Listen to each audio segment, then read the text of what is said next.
harder and harder for people to get into it, but making that an easier path constantly. And so I think it's something that as developers we're dealing with all the time, and every single feature or thing that we're adding, that's the tension in our heads. Like, okay, how do we keep this to be absorbable by people? Yeah, boy, we talk about this a lot this week. Obviously, EverQuest is almost 15 years old now. And bringing new people in was a long topic of conversation for many years.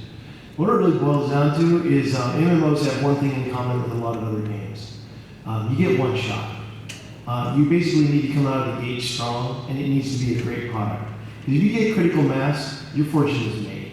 If people like a game, everybody wants to play a popular game. It's all a good thing.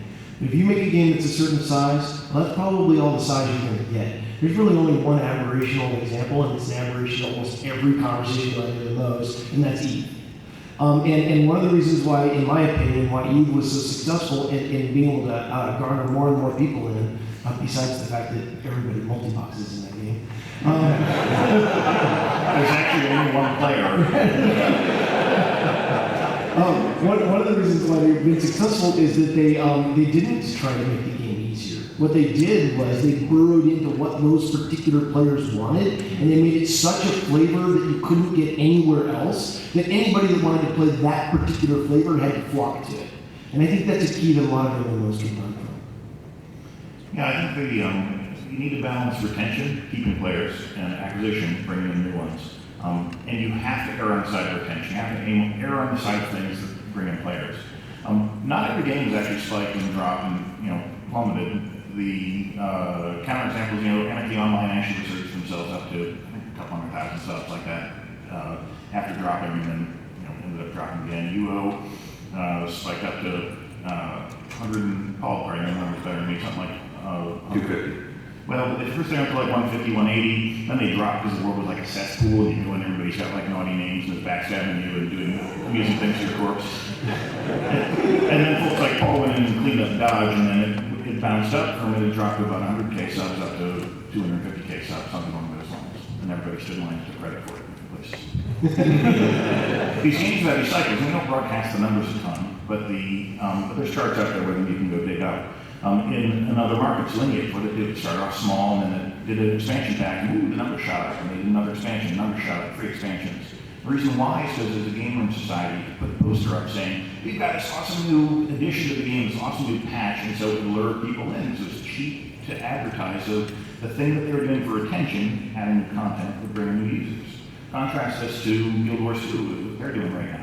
They have the living world. They're adding big new stuff every 2 weeks, and it's great for retention. It's awesome because people have cool new stuff to consume every few weeks. But is that newsworthy? Can you get PR, regularly to cover this because it's happening so frequently that even though it's really neat, it's hard to use that same thing to acquire. And so the sweet spot is doing, you got to focus on retention first. If you have good retention, your game's going to do well. You can't win with bad retention. And the best thing is, for you guys, is the only thing that raises retention is good gameplay. This is not a box game market. You can't do a cool ad campaign and you ship and you sell 6 million boxes and sit back and do one. And the game turns out to be crap a month later and no one plays. Nope. Only way to make money in our space, only way to make money is have good games. It's the only thing that keeps people in for the long haul. It's actually an awesome thing about working in this industry is because the ethics of how you design and what you want to do as a designer is aligned so strongly with actually how to make money, because that's not the case in all fields.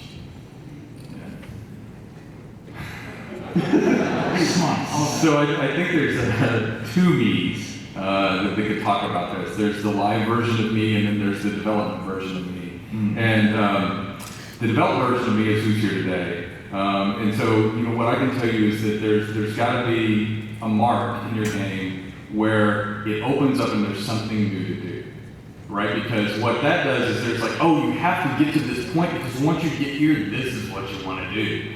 That really strikes a chord with people, and so that's one of those things that not only brings people into the game, it brings people along up into the game, right, to get to that better experience. Now, the version of me that will hopefully be here in 2 years, that version of me is going to tell you, oh my God, I wish that guy had thought about this, right? A live game is a very different beast than what you're trying to develop. And what's going to happen is it's going to morph. You know, it's kind of like raising a kid in a lot of ways. You don't know the ways your game is going to change. You don't know what it's going to be like. And so when it changes that way, what you have to do is you have to be really smart and say, okay, here's the way we're going to grow that community. But I think the best thing to do is if you get a good number of people in that game early on enough to build a community, then you're going to spend a lot of time on your veteran content because you know your game is good enough to get a lot of those people to that point. Dude, your kid can morph. That's awesome. Small thing. There's a short and a long answer to your question. The short answer is if your game rocks, you don't have to worry about it. So that's the short answer. That's pretty much the immunization. The longer answer is, I mean, Anarchy Online was going on past 11 years, and I didn't have to spend any marketing money. I mean, it's just the fans talking about the fans, and of course it was a small game, but the community was there, was behind it, and it was such a hardcore and such a niche type of people that there was nothing available for them to offer. On the long answer part as well, your question is, the weak answer is quite different if you have a story-driven game, standard story-driven game, where I participated in the launch of the, when we put the pandas in World of Warcraft, and I mean, we were doing lineups to kill the boss, and then the boss would die, and then we wait for it to response, and then we go ahead, and in that type of game, yes, it's a lot more complex to actually bring your community in, keep them engaged, because the world is changing, but then again, the experience that they will live will be exactly the same for everybody. On system-driven games, like Eternal Crusade as an example, this is very different because it's a persistent world. And I think that's one of the reasons why EVE Online is so successful as well. Because you're part of something that you have an impact on, and you have an effect on, and you leave your small part of your DNA within the game. You've played EVE Online for 5 years, 6 years, 7 years, you've stopped playing for a year, there's changes that there's still things that you did in the game that are still there. So that's one way to keep the people interested. My licensor Games Workshop has a beautiful philosophy in terms of marketing. They don't have actually a marketing department. They say if you make a nice new figure and a good one, people will buy it. As simple as that. And that's really the type of mentality that we have behind Eternal Crusade. The lastly is the interaction between the studio and the fans and the players has to be bi-directional. And not just, okay, tell me your opinion, and then you tell me your opinion, so, you don't listen to it, you don't apply it. It has to be bi-directional. And the industry has went through a little crisis in the past 2-3 years, and I think that all the players in the industry now, not you guys, us the players, meaning the execs in the industries, we are a lot more humble towards the way we're making game and towards the interaction we have with you. We got time for probably 2 more questions, so just let you guys know that I'm way ahead. I apologize. Thanks, guys. Jeremy mentioned briefly that you guys can't make players group of level 6 anymore while praising the EverQuest system is. That's an overstatement. I'll give you that. Yeah, and that's fine. Did you say about 6? I didn't hear. Level 6. Oh, level 6. We can't make players group. Sorry. Yeah, I'm not gonna get that game. It was about to be my favorite question, so. Why have massively multiplayer RPGs turned into massively single-player RPGs? Yeah, that's a good question. Yeah.